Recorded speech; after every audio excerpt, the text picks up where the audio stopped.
Hello, good evening dear students. This is Sonia Kaushik and we are doing our topic molecular biology and we are doing transcription in that. So this is lecture number 6 of chapter 6 molecular basis of inheritance and today we are going to discuss transcription. My dear students, transcription क्या होती है? As you all know, transcription मैंने आपको बताया था कि DNA से mRNA का बनना, DNA से mRNA का बनना क्या कहलाता है? DNA से mRNA बनना, दैट इज ट्रांसक्रिप्शन. और कहाँ ये प्रोसेस हो रही है स्टूडेंट्स? कहाँ हो रही है? न्यूक्लियस के अंदर. ठीक है, ये प्रोसेस कहाँ हो रही है? न्यूक्लियस के अंदर. और मैंने आपको बताया था कि there is a transcription unit. Transcription unit के बारे में मैंने आपको बताया था. द यूनिट और the part of DNA that is undergoing transcription, उस पार्ट को क्या कहते हैं? Transcription unit. देखिए students, suppose this is the DNA, ये DNA है. तो यहाँ पर एक सीक्वेंस रहेगा प्रमोटर, लास्ट में रहेगा टर्मिनेटर एंड बीच में structural gene. So this is promoter region, this is structural gene, this is terminator. All right, this is terminator. So student, this is transcription unit. इसको क्या कहते हैं? Transcription unit. अब अगर ट्रांसक्रिप्शन यूनिट के अंदर my dear students, in transcription unit अगर एक स्ट्रक्चरल जीन है तो इसको हम कहते हैं मोनोसिस्टोनिक ट्रांसक्रिप्शन यूनिट. एंड अगर यहाँ पर स्ट्रक्चरल जीन ज़्यादा है, several number of genes, structural genes, तो ऐसी ट्रांसक्रिप्शन यूनिट को क्या कहेंगे स्टूडेंट्स? इसको कहेंगे पॉलीसिस्ट्रॉनिक ट्रांसक्रिप्शन यूनिट. ठीक है, polycistronic transcription unit. Now question arises, ये मोनोसिस्टोनिक यूनिट किसमें होती है स्टूडेंट? यूकैरियोट्स में. In our last video lecture we have discuss, eukaryotes के अंदर मोनोसिस्टोनिक यूनिट होती है एंड प्रोकैरियोट्स के अंदर, in prokaryotes polycistronic transcription unit is there, क्योंकि वहाँ पे स्ट्रक्चरल जीन्स ज़्यादा होते हैं. ठीक है, तो यूकैरियोट्स के अंदर हम कह सकते हैं किस तरह के जीन्स प्रेजेंट होते हैं? Solitary genes. In eukaryote solitary genes are present. And prokaryotes के अंदर कैसे जीन्स होते हैं student? Operon, that is genes present in cluster. Genes cluster में प्रेजेंट होते हैं, यानी कि 2 से 3 जीन एक साथ प्रेजेंट होते हैं या उससे ज़्यादा एक साथ जीन्स प्रेजेंट होंगे and they undergoes transcription in a single way. ठीक है, वो एक ही साथ जो है ट्रांसक्रिप्शन उनकी होगी. सो माय डियर स्टूडेंट्स, अगर हम ट्रांसक्रिप्शन के स्टेप्स की बात करें, सो मेन ट्रांसक्रिप्शन में जो स्टेप्स आएंगे that are initiation. Second step is elongation and the third step is termination. Is that clear? Initiation, elongation and termination, 1, 2 and 3 major steps are there. So first of all we are going to discuss initiation. सबसे पहले हम discuss करेंगे initiation. Start कैसे होगा? तो student, initiation के लिए यहाँ एक एंजाइम यूज होगा and the enzyme is DNA dependent RNA polymerase. DNA dependent क्यों है? क्योंकि उसको टेम्पलेट क्या चाहिए? DNA, and that is DNA dependent RNA polymerase enzyme. ठीक है, ये एंजाइम यहाँ चाहिए students. And if we talk about the structure of this enzyme, अगर हम इस एंजाइम के स्ट्रक्चर की बात करें स्टूडेंट, तो इस एंजाइम के पास हमारे पास 2 अल्फा सब यूनिट रहती है, एक बीटा है, एक बीटा डैश है, और एक सब यूनिट होती है स्टूडेंट यहाँ पे सिग्मा सब यूनिट. कौन सी होती है? सिग्मा सब यूनिट. एंड दिस सिग्मा सब यूनिट, ये जो सिग्मा सब यूनिट है स्टूडेंट्स, ये जाके बाइंड होती है यहाँ पर प्रमोटर पे. ये सिग्मा सब यूनिट क्या करेगी? सिग्मा, आप या इसको आप ऐसे भी लिख सकते हैं, sigma subunit of RNA polymerase enzyme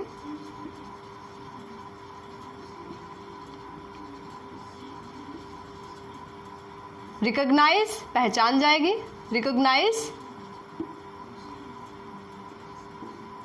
the promoter region, promoter region को रिकॉग्नाइज करेगी। Where is the promoter region? This is the promoter region and it helps in initiation. Sigma factor सिर्फ इनिशिएशन का काम करवाता है students, और initiation के बाद ये रिलीज हो जाएगा। So is that any specific region that this sigma subunit recognise? So yes, that is TATA 80 sequence. किस सीक्वेंस को रिकॉग्नाइज करेगा student? TATA 80 region. And eukaryotes के अंदर, प्रोकैरियोट्स के अंदर आज हम डिस्कस कर रहे हैं। यूकैरियोट्स के अंदर स्टूडेंट्स इसको टाटा बॉक्स बोलते हैं, टाटा बॉक्स। किसमें? यूकैरियोट्स के अंदर, ठीक है, यूकैरियोट्स के अंदर इसको टाटा बॉक्स बोलते हैं, ठीक है। और रिकॉग्नाइज द प्रमोटर रीजन, और प्रमोटर रीजन में स्पेसिफिक सीक्वेंस होगा, सीक्वेंस, उस सीक्वेंस का नाम है TATA 80। तो ये TATA 80 region in prokaryotes,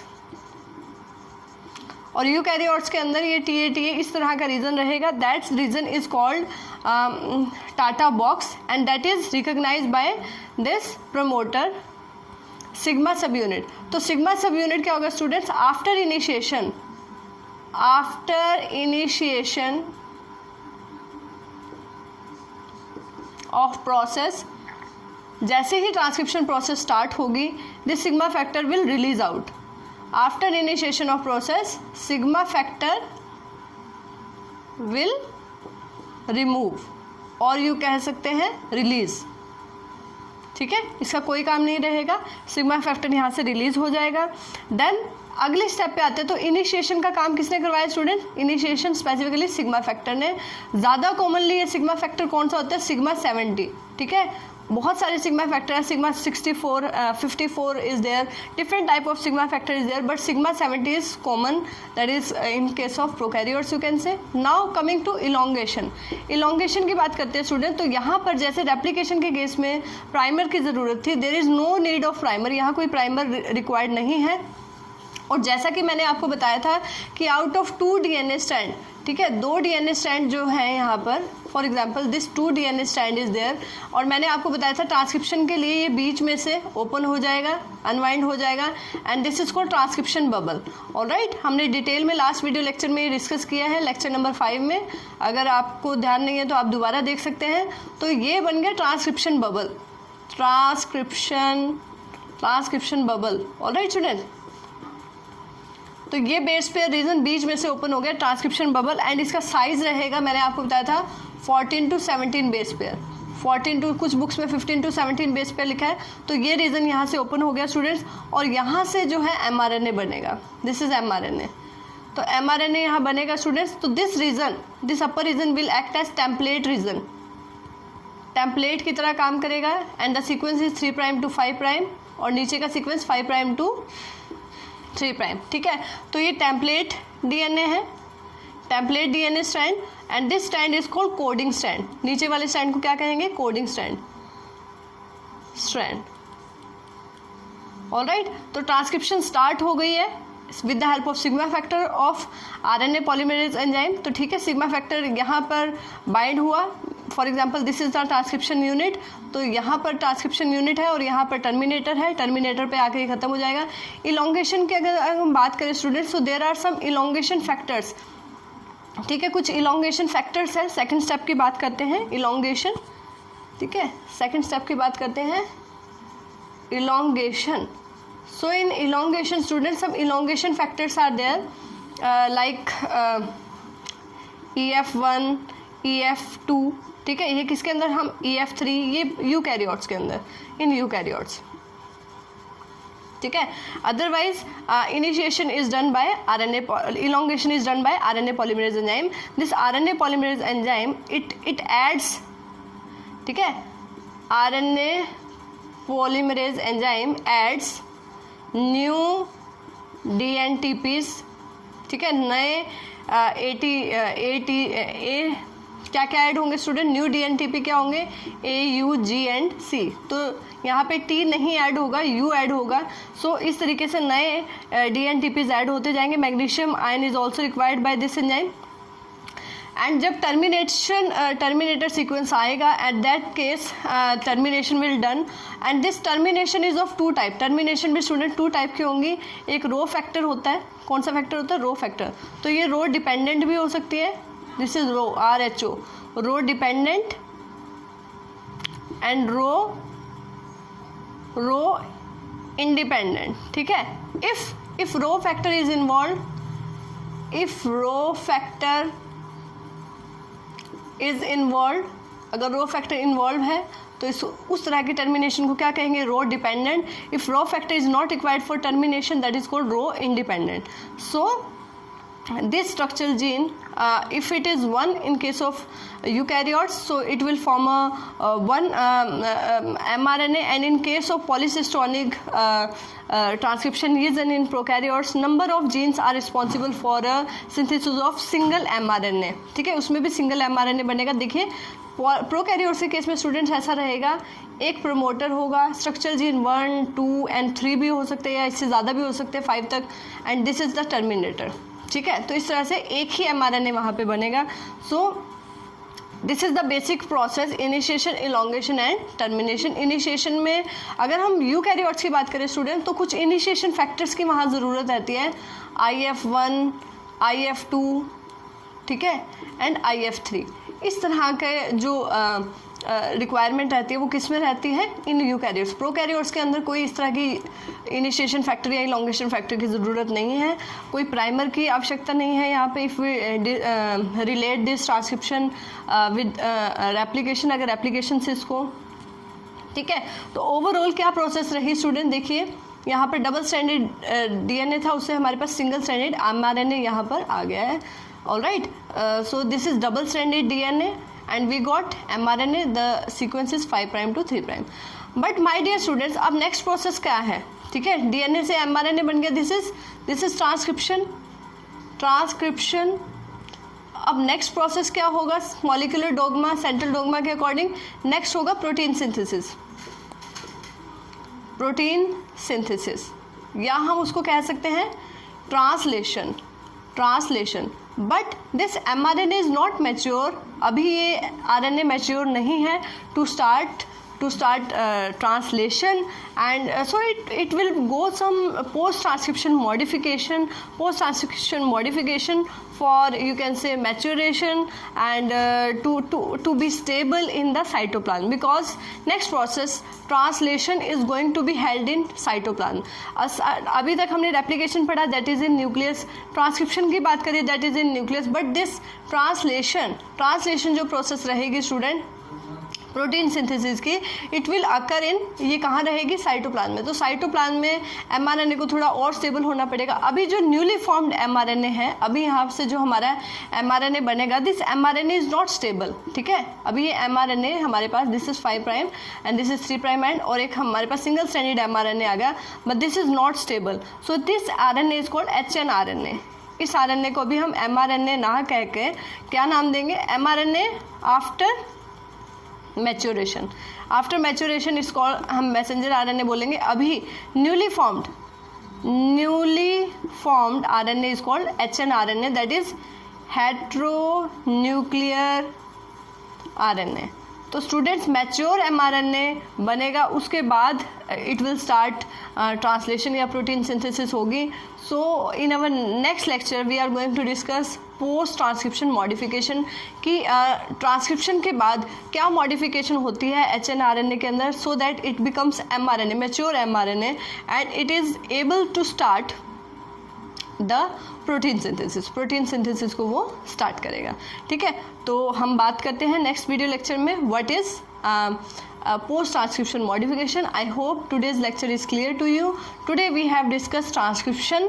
Again I am summarizing the process, that is the formation of mRNA from DNA. DNA से mRNA किस तरीके से बनता है, ये प्रोसेस होती है न्यूक्लियस के अंदर। तो स्टूडेंट DNA से mRNA बनने के लिए we require a transcription unit. तो DNA में देखिए DNA के कुछ न्यूक्लियोटाइड्स अनवाइंडिंग हो जाएगा। दिस अनवाइंडिंग बीच में से होगी स्टूडेंट्स। जैसे रेप्लिकेशन में हमने बात किया था कि अनवाइंडिंग लास्ट से हो जाती है। ठीक है, ये देखिए DNA रेप्लिकेशन फॉर्क जो है लास्ट से बनती है, लेकिन यहाँ पर जो ट्रांसक्रिप्शन में जो हेलिकेज एंजाइम या हम कहें अनवाइंडिंग होगी वो कहाँ से होगी, बीच से होगी। This is called transcription bubble. तो ठीक है, ट्रांसक्रिप्शन बबल होगा and the region that is undergoing transcription उसको हम ट्रांसक्रिप्शन यूनिट कहेंगे। ट्रांसक्रिप्शन यूनिट में प्रोमोटर होगा, स्ट्रक्चरल जीन होगा, टर्मिनेटर होगा। स्ट्रक्चरल जीन अगर एक है तो मोनोसिस्टोनिक ट्रांसक्रिप्शन यूनिट है, अगर ज़्यादा है तो पॉलीसिस्टोनिक है। यूकैरियोट्स के अंदर मोनोसिस्टोनिक होता है, ही स्ट्रक्चरल जीन होता है and this type of genes are called solitary gene. Prokaryotes के केस में जीन्स क्लस्टर में रहते हैं, पॉलीसिस्टोनिक ट्रांसक्रिप्शन यूनिट रहती है and this type of cluster of genes is also called operon. जैसे हम एग्जांपल की बात करें, एग्जांपल है लैक ओपेरॉन। ठीक है, हम लास्ट में डिस्कस करेंगे लैक ओपेरॉन जो लैक्टोज को डाइजेस्ट करने के लिए जो जीन्स है, जिसके अंदर एक है ट्रिप्टोफैन ओपेरॉन जो प्रोटीन से रिलेटेड है। ठीक है, अमीनो एसिड से रिलेटेड है। तो हम ठीक है दोनों की बात करेंगे कि किस तरीके से इंड्यूसिबल या रिप्रेसिबल ओपेरॉन क्या है। So that we will discuss in detail in our upcoming videos. तो स्टूडेंट्स प्रमोटर रीजन, तो मेन एंजाइम यहाँ जो यूज़ हो रहा है that is DNA dependent RNA polymerase. RNA देखिए, इससे पहले रेप्लिकेशन में DNA पॉलीमरेज एंजाइम था, यहाँ क्या है, RNA पॉलीमरेज एंजाइम है students. And RNA polymerase enzyme का स्ट्रक्चर की बात करें, सो RNA पॉलीमरेज के अंदर students there is 2 alpha region, 1 beta and 1 beta dash and 1 is sigma subunit। ठीक है, तो ये sigma subunit it helps in recognition of promoter sequence and to initiate the transcription process। Initiation हो जाएगा, उसके बाद बाकी रीजन जो पॉलीमरेज एंजाइम का है along with the help of magnesium ion। ठीक है, प्रोकैरियोट्स में कोई elongation फैक्टर्स की ज़रूरत नहीं होती, it will add new DNTPs। ठीक है, लेकिन T की जगह थायमिन की जगह यहाँ यूरासिल ऐड होगा एंड डबल स्ट्रैंडेड DNA से क्या बन जाएगा, सिंगल स्ट्रैंडेड mRNA हमारे पास आ जाएगा। Out of 2 DNA strand only 1 strand will form mRNA। जो स्ट्रैंड mRNA बनाएगा उसको हम टेम्पलेट स्ट्रैंड कहेंगे, जो नहीं इन्वॉल्व होगा उसको कोडिंग स्ट्रैंड कहेंगे। ठीक है, वैसे इसका नाम नॉन कोडिंग होना चाहिए but it is named as coding strand. ठीक है, but it doesn't code for any DNA mRNA sorry. ठीक है, सो mRNA हमारे पास आ गया। नेक्स्ट टर्मिनेशन जब प्रोसेस हुई स्टूडेंट्स, या तो there is a factor called rho factor. अगर रो फैक्टर यूज़ हुआ है टर्मिनेशन में तो दैट इज़ रो डिपेंडेंट, अगर रो फैक्टर यूज़ नहीं हुआ है तो रो इंडिपेंडेंट। ठीक है, टर्मिनेशन सीक्वेंस आएगा, वहाँ पे टर्मिनेशन हो जाएगी, प्रोसेस खत्म हो जाएगी। So in this way we got mRNA, हमारे पास सॉरी न्यूली फॉर्म्ड RNA आ गया। उस न्यूली फॉर्म RNA को हम कहेंगे HNRNA, heteronuclear RNA। So before translation it will undergo maturation and it will undergo some changes, that changes are called post transcription modification. ठीक है, पोस्ट ट्रांसक्रिप्शन मॉडिफिकेशन में जैसे 5 प्राइम पे G कैप लग जाएगी या poly A tail will form at 3 prime end, तो अब उसके अंदर और कुछ DNA के अंदर स्टूडेंट 99.9 सीक्वेंस ऐसे होते हैं जो नॉन कोडिंग होते हैं, जिनको इंट्रॉन्स कहा जाता है। So that is basically present in eukaryotes. तो वो इंट्रॉन स्प्लिटिंग होगा, स्प्लाइसिंग ऑफ दैट mRNA, उसके बाद कहीं जाकर mRNA मैच्योर होगा and the process of translation जो प्रोटीन सिंथेसिस है वो साइटोप्लाज्म में होगी। तो इससे नेक्स्ट लेक्चर में हम डिस्कस करते हैं post transcription modification in detail and some more concept of transcription. After that in our upcoming videos we will also discuss about translation and important structure of tRNA and all. So this is okay for today. Thank you students.